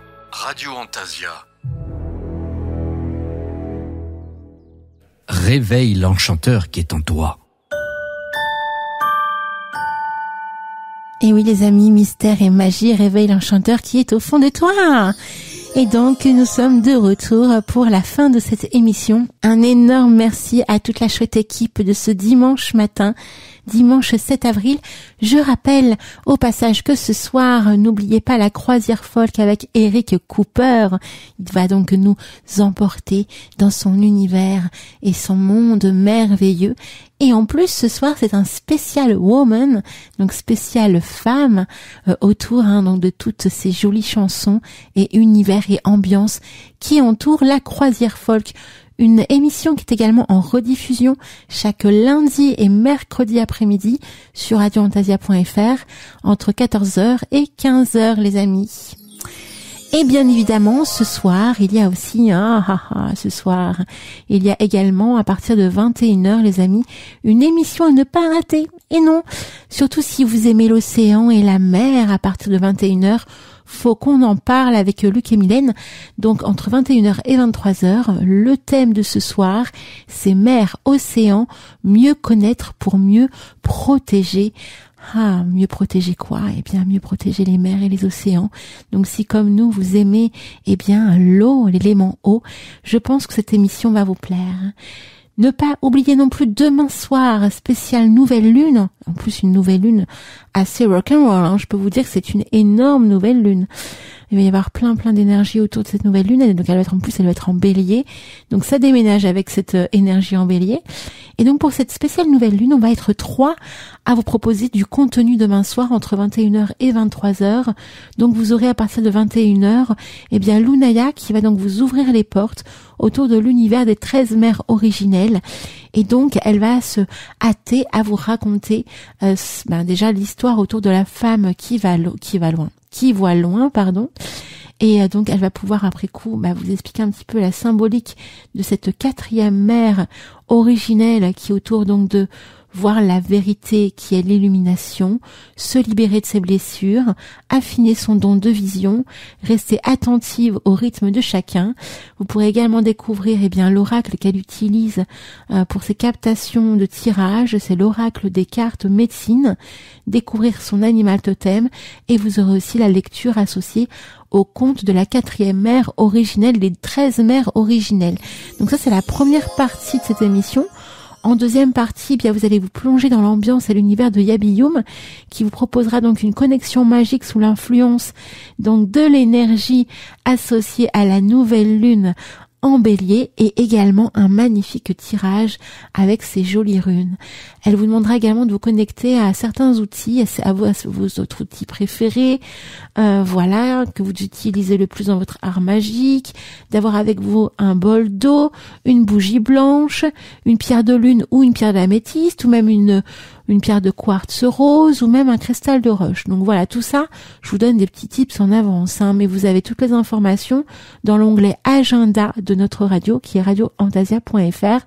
Vous allez dans l'onglet agenda, et vous vous connectez à l'émission qui a lieu donc le demain soir, qui s'appelle, mes amis, soirée spéciale connexion à la nouvelle lune. Et là, vous aurez toutes les informations concernant les sujets abordés pour cette émission de demain soir. Et moi, en dernière partie, écoutez, on finira la soirée en faisant de la pratique autour du miroir noir avec l'énergie orientée à la nouvelle lune en bélier. Et donc, je vais vous inviter à découvrir le rituel de transformation et d'affirmation. Et pour ça, vous aurez besoin donc de votre miroir noir.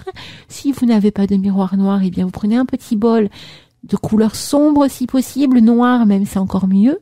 Vous mettrez de l'eau, alors de l'eau de lune, de l'eau purifiée, de l'eau lustrale, avec 2 bougies, alors soit une noire, soit des blanches, de couleurs associées, il faut qu'elles soient associées à l'élément feu.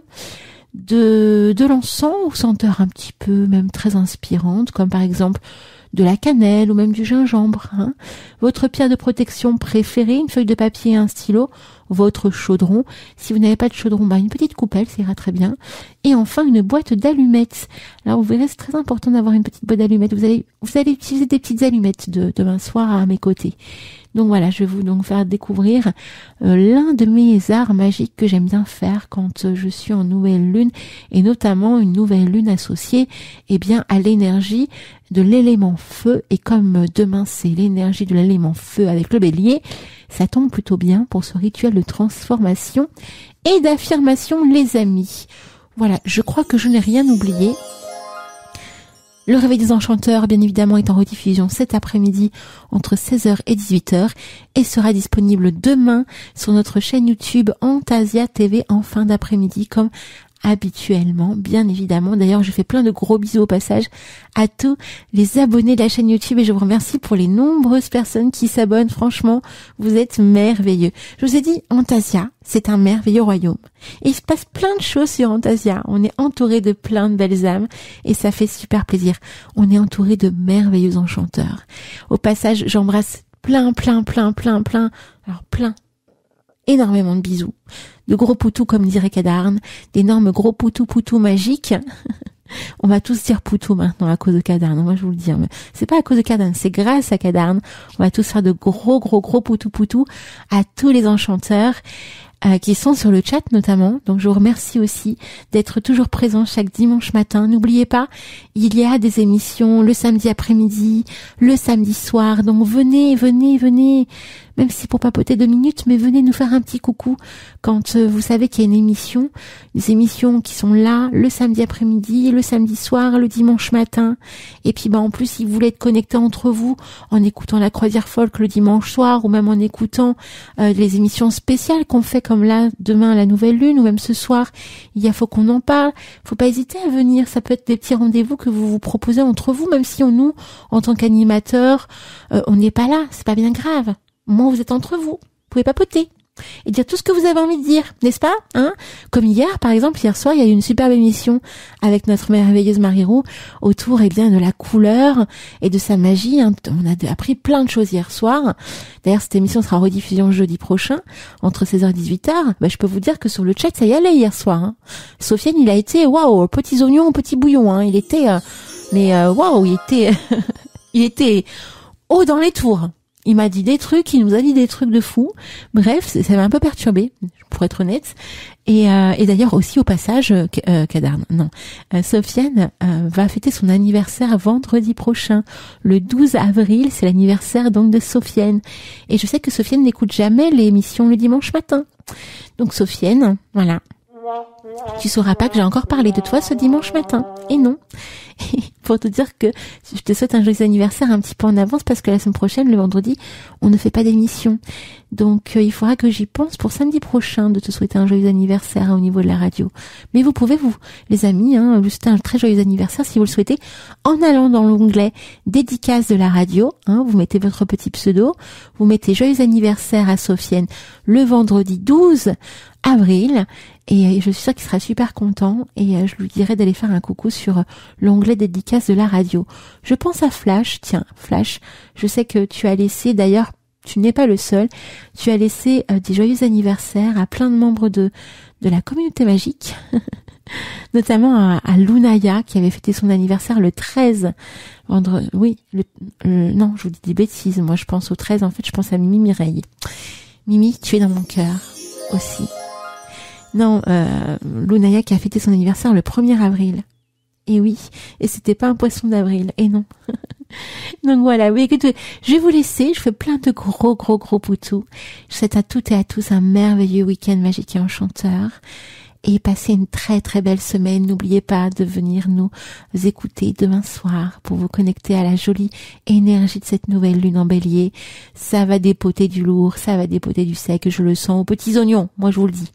Je vous embrasse bien fort et à très très bientôt pour d'autres aventures magiques sur les ondes de Radio Antasia. Ciao ciao et bon dimanche.